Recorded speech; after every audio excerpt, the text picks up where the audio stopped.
दीवाना जी काय हला गोल गोल लाल जर जर तोर कंगना खन खन खन की करी करे दीवाना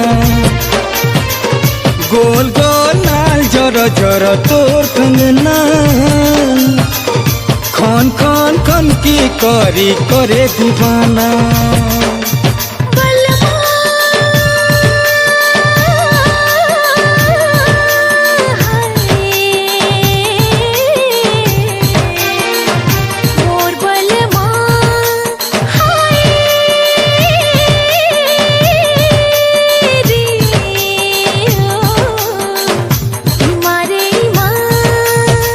छिकाला